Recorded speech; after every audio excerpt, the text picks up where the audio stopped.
North India के खतरनाक पहाड़ों में एक घाटी है जो रहस्य और डर से घिरी हुई है।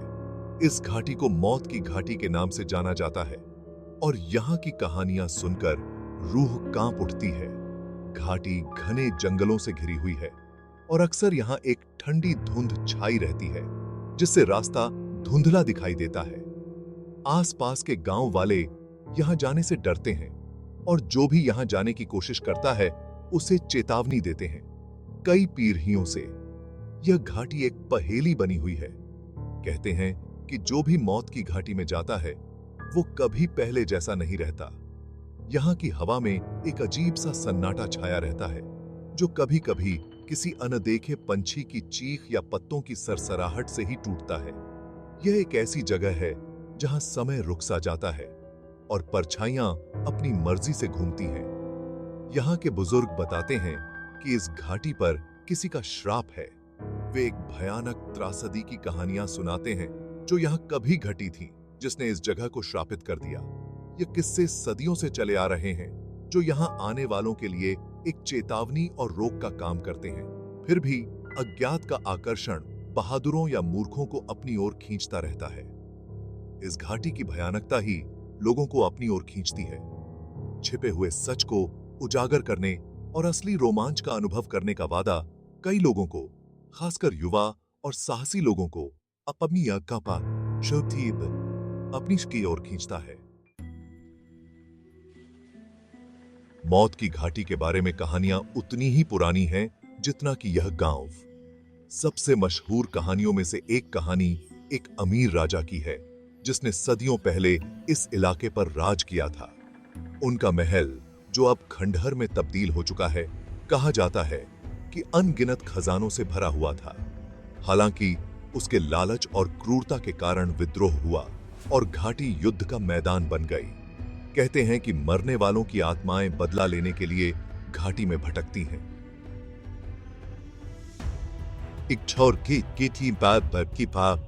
एक और अफवाह एक डायन के बारे में है जिसने घाटी पर एक शक्तिशाली जादू कर दिया था। गांव वालों ने उसके साथ गलत किया था और मरते दम तक उसने इस जमीन को श्राप दिया था। जो लोग घाटी के पास जाने की हिम्मत करते हैं वे अक्सर अजीब रोशनी और भूतिया आकृतियों को देखने का दावा करते हैं। इन बातों ने घाटी की डरावनी छवि को और बढ़ा दिया है। ऐसी भी कहानियां हैं कि घाटी के भीतर एक छुपा हुआ रास्ता है जो किसी दूसरी दुनिया में ले जाता है। जो लोग उस रास्ते से गए वे कभी वापस नहीं लौटे। माना जाता है कि यह रास्ता केवल पूर्णिमा की रात को ही खुलता है और पूरी घाटी में एक अजीब सी रोशनी फैला देता है। गांव वाले दावा करते हैं कि जो कोई भी इस रास्ते से गुजरता है वह हमेशा के लिए घाटी में भटकने को मजबूर हो जाता है, परछाइयों और निराशा की दुनिया में खो जाता है। इन चेतावनियों के बावजूद घाटी का आकर्षण कम नहीं होता है। इसकी गहराई में क्या छिपा है, यह रहस्य लोगों को अपनी ओर खींचता है। कुछ लोगों का मानना है कि ये कहानियां सिर्फ बच्चों को डराने और उन्हें खतरे से दूर रखने के लिए बनाई गई हैं। हालांकि कुछ लोग मानते हैं कि इन कहानियों में सच्चाई है जो बहादुर से बहादुर इंसान को भी दूर रखने के लिए काफी है। मौत की घाटी के पास के एक छोटे से गांव में दोस्तों का एक समूह अक्सर पुराने बरगद के पेड़ के नीचे इकट्ठा होता था। उनमें से एक था आर्यन, जो अपनी बहादुरी और जिज्ञासु स्वभाव के लिए जाना जाता था। आर्यन घाटी की कहानियों से बहुत प्रभावित था और उसके दोस्त अक्सर उसके इस जुनून का मजाक उड़ाते थे। फिर भी वे भी अज्ञात की ओर खींचे चले आते थे और हर गुजरते दिन के साथ उनकी उत्सुकता बढ़ती ही जाती थी। आर्यन के सबसे करीबी दोस्त रोहित, सिया, नंदिनी और अर्जुन में भी उसके जैसी ही साहसिक भावना थी। वे अक्सर घाटी की खोज करने की बात करते थे, हालांकि यह ज्यादातर मजाक में ही होता था। गांव वालों ने उन्हें कई बार चेतावनी दी थी, लेकिन रोमांच का लालच बहुत तेज था। हमेशा की तरह आर्यन ने आगे बढ़कर मौत की घाटी में जाने की योजना बनाई। उसके दोस्त उत्साह और डर के बीच फंसे हुए थे। वे जोखिमों को जानते थे, लेकिन कहानियों को खुद अनुभव करने के लिए उत्सुक थे। उनकी जवानी का जोश उनकी सावधानी पर हावी हो गया और उन्होंने अगली पूर्णिमा की रात को जाने का फैसला किया। उन्होंने सामान, टॉर्च और एक नक्शा इकट्ठा किया जो एक बूढ़े गांव वाले ने बनाया था, जिसने दावा किया था कि उसने दूर से घाटी देखी है। जैसे जैसे उस रात के करीब आ रहे थे, उनका उत्साह बढ़ता ही जा रहा था। वे बरगद के पेड़ के नीचे मिले। उनके दिल डर और बेसब्री के मिश्रण से तेज धड़क रहे थे। आर्यन ने राह दिखाई। उसका दृढ़ है कि पुष्टि यह सीएम तय निश्चय अटूट था। उसे यकीन था कि कहानियां बढ़ा चढ़ा कर बताई गई हैं और वे घाटी के रहस्यों को जीतकर हीरो बनकर लौटेंगे। अपने इरादे पक्के करके वे सब घाटी की ओर चल पड़े, इस बात से बेखबर कि उनका इंतजार कौन सी भयानक चीजें कर रही हैं। उनका सफर घबराहट भरी हंसी और धीमी आवाज में एक दूसरे को दिलासा देने से भरा था। लेकिन जैसे ही वे घाटी के करीब पहुंचे, उनके ऊपर एक अजीब सा सन्नाटा छा गया। मौत की घाटी का रास्ता खतरनाक और ऊबड़ खाबड़ था। रात बहुत अंधेरी थी, केवल पूर्णिमा के चांद की रोशनी ही उनका मार्गदर्शन कर रही थी। वे सभी एक दूसरे के करीब चल रहे थे। उनकी टॉर्च की रोशनी अंधेरे को चीरती हुई आगे बढ़ रही थी। जैसे जैसे वे घाटी के करीब पहुंचे, हवा ठंडी होती गई और उनके चारों ओर एक भयानक सन्नाटा छा गया। जंगल मानो उनके चारों ओर सिमटता जा रहा था। पेड़ लंबी टेढ़ी मेढ़ी परछाइयां बना रहे थे जो चांदनी में नाच रही थी। पत्तों की हर सरसराहट और टहनी के टूटने की आवाज से वे चौंक जाते थे। उनकी नसें तन गई थीं। बढ़ते डर के बावजूद आर्यन आगे बढ़ता रहा।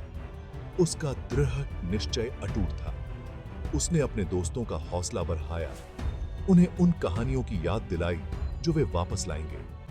जैसे ही वे घाटी में नीचे उतरे, धुंध और घनी होती गई, जिससे उनका रास्ता धुंधला दिखाई देने लगा। जमीन ऊबड़ खाबड़ थी और वे बार बार ठोकर खा रहे थे। हर कदम पर उनके दिल की धड़कन तेज होती जा रही थी। हवा में गीली मिट्टी और सड़ते पत्तों की गंध भरी हुई थी। उनके चारों ओर अजीब अनजानी आवाजें गूंज रही थीं, जिससे उनका डर और बढ़ता ही जा रहा था। वे जितना आगे बढ़े थे, माहौल उतना ही ज्यादा दमनकारी होता जा रहा था। उन्हें ऐसा लग रहा था जैसे कोई उन्हें देख रहा है। अनदेखी आंखें उनकी हर हरकत पर नजर रखे हुए हैं। वे सभी एक दूसरे के और करीब आ गए। उनका शुरुआती जोश एक तनावपूर्ण सन्नाटे में बदल गया। उन्हें एहसास होने लगा कि वे वास्तव में मौत की घाटी में हैं और इसके साथ ही उनके अंदर एक अजीब सा डर घर करता जा रहा था। घने कोहरे के बीच उनका सामना एक पुरानी जीर्ण शीर्ण हवेली से हुआ। इसका कभी भव्य ढांचा अब अपनी पुरानी हालत का एक साया मात्र था। इसकी दीवारों पर बेलें चढ़ी हुई थीं और खिड़कियां टूटी हुई थीं। हवेली के आसपास की हवा और भी ठंडी थी, जिससे उनकी रियर एज की हड्डी तक ठंडी हो गई। घाटी के रहस्यों को उजागर करने के लिए दृढ़ संकल्पित आर्यन ने सुझाव दिया कि वे हवेली का पता लगाएं। भारी लकड़ी का दरवाजा एक तेज आवाज के साथ खुला, जो खाली हॉल में गूंज उठी। अंदर हवेली अंधेरी और सड़ी हुई थी। हवा में सड़न की गंध फैली हुई थी। उनकी टॉर्च की रोशनी में पुराने धूल से सने फर्नीचर दिखाई दे रहे थे, जो मकड़ियों के जालों से ढके हुए थे। दीवारों पर खौफनाक पेंटिंग्स लगी हुई थीं। उनकी आंखें मानो दोस्तों का पीछा कर रही हों। आगे बढ़ने पर उन्हें एक भव्य सीढ़ी मिली, जो दूसरी मंजिल तक जाती थी। उनके द्वारा उठाया गया हर कदम भयानक रूप से गूंज उठा, जिससे माहौल और भी डरावना हो गया। हवेली मानो समय में जम गई हो। वस्तुएं इधर उधर बिखरी पड़ी थीं, जैसे कि निवासी जल्दी में चले गए हों। दोस्तों को बेचैनी महसूस हो रही थी, लेकिन उनकी जिज्ञासा ने उन्हें आगे बढ़ने पर मजबूर कर दिया। एक कमरे में उन्हें एक पुराना शीशा मिला, जिसकी सतह धूल से ढकी हुई थी। आर्यन इसकी ओर आकर्षित हुआ। उसने गंदगी को साफ किया तो उसमें एक आश्चर्यजनक रूप से साफ प्रतिबिंब दिखाई दिया। जैसे ही उसने शीशे में देखा, उसके हाव भाव बदल गए। उसकी आंखें चौड़ी हो गईं और उसके चेहरे पर दहशत छा गई। दूसरों ने यह देखा और उसके पास दौड़े, लेकिन तब तक बहुत देर हो चुकी थी। उसके अंदर कुछ बदलना शुरू हो गया था। भाग 6। आर्यन का परिवर्तन। आर्यन का परिवर्तन बहुत तेजी से और भयानक था। उसका एक समय का आत्मविश्वास से भरा व्यवहार भ्रम और डर में बदल गया। उसके दोस्त डर के मारे देखते रहे, क्योंकि उसकी आंखें लाल हो गई थीं और उसके चेहरे पर एक अजीब भयानक मुस्कान फैल गई। ऐसा लग रहा था जैसे वह अब खुद नहीं रहा, बल्कि अनदेखी ताकतों द्वारा नियंत्रित एक कठपुतली बन गया हो। उन्होंने उसे होश में लाने की कोशिश की, उसे हिलाया और उसका नाम पुकारा, लेकिन उसने कोई प्रतिक्रिया नहीं दी। अचानक वह एक ऐसी आवाज में बोलने लगा जो उसकी अपनी नहीं थी। एक प्राचीन, भूली हुई भाषा में शब्दों का उच्चारण कर रहा था। उसकी आवाज सुनकर उनकी रीरैच की हड्डी तक ठंडी हो गई और उन्हें एहसास हुआ कि शीशे ने किसी तरह उस पर कब्जा कर लिया है। जादू को तोड़ने की सख्त कोशिश में अर्जुन ने शीशे को तोड़ दिया। ऐसा लग रहा था जैसे टूटते शीशे ने एक डार्क एनर्जी छोड़ दी जो कमरे में फैल गई। उनके चारों ओर घूमती हुई रात में गायब हो गई। आर्यन बेहोश होकर फर्श पर गिर पड़ा, लेकिन नुकसान हो चुका था। दोस्त अब हवेली में फंस चुके थे और उन्हें पता नहीं था कि कैसे बचकर निकलें। जैसे ही आर्यन फर्श पर पड़ा था, उसके दोस्तों को एक भयानक उपस्थिति और मजबूत होती हुई महसूस हुई। हवेली में मानो भूतिया फुसफुसाहट और उनकी आंखों के सामने परछाइयों वाली आकृतियां घूम रही थीं। दहशत फैल गई, क्योंकि उन्हें एहसास हुआ कि वे अब अकेले नहीं हैं और घाटी की दुष्ट आत्माएं उनके करीब आ रही हैं। ठीसी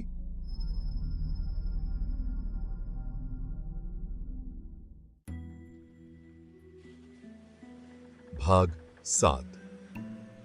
दोस्तों का गायब होना। एक एक करके आर्यन के दोस्त गायब होने लगे। सबसे पहले नंदिनी गायब हुई, जो बाहर निकलने का रास्ता खोजते समय गायब हो गई। दूसरों ने उसकी चीख सुनी, लेकिन जब तक वे उसके पास पहुंचे, वह जा चुकी थी। उन्होंने हवेली में उसका नाम पुकारते हुए उसकी तलाश की, लेकिन उसका कोई पता नहीं चला। इसके बाद रोहित था, जो तहखाने से बाहर निकलने का रास्ता खोजते समय गायब हो गया। उसकी टॉर्च फर्श पर टिमटिमाती हुई मिली, लेकिन उसका कोई पता नहीं चला। बचे हुए दोस्त अब पूरी तरह से दहशत की स्थिति में थे। उनका शुरुआती उत्साह एक बढ़ती हुई कयामत की भावना से बदल गया था। वे एक साथ दुबके हुए थे, पूरी कोशिश कर रहे थे कि वे जागते रहें और सतर्क रहें। ऐसा लग रहा था कि घाटी की आत्माएं उनके साथ खिलवाड़ कर रही हैं, उन्हें जाल और बंद रास्तों में ले जा रही हैं। सिया अगली शिकार थी, जिसे अंधेरे से निकली एक परछाई वाली आकृति ने ले लिया।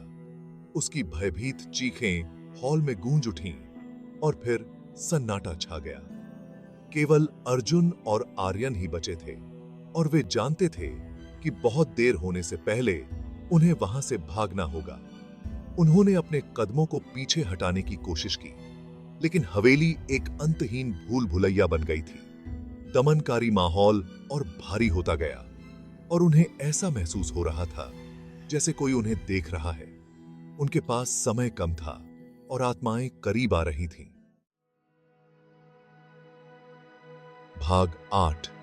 बचे हुए दोस्त की वापसी और ग्रामीणों का एहसास। आजादी के लिए एक आखिरी बेताब कोशिश में अर्जुन एक पुराना छिपा हुआ रास्ता खोजने में कामयाब रहा, जो हवेली से बाहर निकलता था। वह अभी भी बेहोश आर्यन को आधा घसीटते हुए, आधा उठाए हुए संकरे रास्ते से ले गया। उनके दिल डर से तेज धड़क रहे थे। रास्ता उन्हें घाटी के किनारे तक ले गया, जहां भोर की पहली किरण निकलने लगी थी। वे थके हुए और डरे हुए गांव वापस पहुंचे। गांव वाले उनके चारों ओर जमा हो गए। उनके चेहरे चिंता और डर से भरे हुए थे। अर्जुन ने अपनी भयानक आपबीती सुनाई और गांव वाले स्तब्ध होकर सुनते रहे। घाटी की असली प्रकृति का एहसास उन पर हुआ और वे जान गए कि कहानियां सिर्फ कहानियां नहीं थीं। उनके दोस्तों का गायब होना उनके लिए बहुत बड़ा धक्का था और गांव वालों ने उनके जाने का शोक मनाया। उस रात की घटनाओं ने स्थानीय किंवदंतियों और अज्ञात का सम्मान करने के महत्व के बारे में एक कठोर सबक दिया। गांव वाले अब समझ गए थे कि कुछ रहस्यों को अनदेखा करना ही बेहतर है और कुछ जगहों को अछूता ही रहने देना चाहिए। जो युवा गांव वाले कभी घाटी के रहस्यों को उजागर करने के लिए उत्सुक थे, अब वे इसके बारे में श्रद्धा और सावधानी से बात करते थे। उन्होंने दूसरों को खतरों से आगाह किया, यह सुनिश्चित करते हुए कि कोई और भी ऐसा ही हश्र न देखे। घाटी, हालांकि अभी भी उनके परिदृश्य का हिस्सा थी, अज्ञात और अलौकिक शक्तियों का प्रतीक बन गई जो इसके भीतर रहती है। घाटी की भयानक उपस्थिति उन घटनाओं की एक सतत याद दिलाती रही जो घटित हुई थी। गांव वालों ने इस ज्ञान के साथ जीना सीख लिया कि कुछ चीजें मानवीय समझ और नियंत्रण से परे हैं। मौत की घाटी की कहानियां अब भी सुनाई जाती रही, न कि केवल कहानियों के रूप में, बल्कि अनदेखी की शक्ति के प्रमाण के रूप में। अंत में घाटी से हमेशा के लिए दूर रहने का गांव वालों का फैसला उनके नए ज्ञान की निशानी थी। उन्होंने सीखा था कि स्थानीय किंवदंतियों और अज्ञात का सम्मान करना केवल डर के बारे में नहीं है, बल्कि देखी और अनदेखी चीजों के बीच नाजुक संतुलन को समझने और अपने आसपास की दुनिया के रहस्यों के साथ सद्भाव में रहने के महत्व के बारे में है। भाग 9। निष्कर्ष। स्थानीय किंवदंतियों का सम्मान करना। मौत की घाटी में हुए भयावह अनुभव ने गांव पर एक अमिट छाप छोड़ी। बचे हुए दोस्तों की कहानी ने स्थानीय किंवदंतियों और अज्ञात का सम्मान करने के महत्व के बारे में एक शक्तिशाली सबक दिया। गांव वाले अब समझ गए थे कि कुछ रहस्यों को अनदेखा करना ही बेहतर है और कुछ जगहों को अछूता ही रहने देना चाहिए। जो युवा गांव वाले कभी घाटी के रहस्यों को उजागर करने के लिए उत्सुक थे, अब वे इसके बारे में श्रद्धा और सावधानी से बात करते थे। उन्होंने दूसरों को खतरों से आगाह किया, यह सुनिश्चित करते हुए कि कोई और भी ऐसा ही हश्र न देखे। घाटी, हालांकि अभी भी उनके परिदृश्य का हिस्सा थी, अज्ञात और अलौकिक शक्तियों का प्रतीक बन गई जो इसके भीतर रहती हैं। घाटी की भयानक उपस्थिति उन घटनाओं की एक सतत याद दिलाती रही जो घटित हुई थीं। गांव वालों ने इस ज्ञान के साथ जीना सीख लिया कि कुछ चीजें मानवीय समझ और नियंत्रण से परे हैं। मौत की घाटी की कहानियां अब भी सुनाई जाती रहीं, न कि केवल कहानियों के रूप में, बल्कि अनदेखी की शक्ति के प्रमाण के रूप में। अंत में घाटी से हमेशा के लिए दूर रहने का गांव वालों का फैसला उनके नए ज्ञान की निशानी थी। उन्होंने सीखा था कि स्थानीय किंवदंतियों और अज्ञात का सम्मान करना केवल डर के बारे में नहीं है, बल्कि देखी और अनदेखी चीजों के बीच नाजुक संतुलन को समझने और अपने आसपास की दुनिया के रहस्यों के साथ सद्भाव में रहने के महत्व के बारे में है।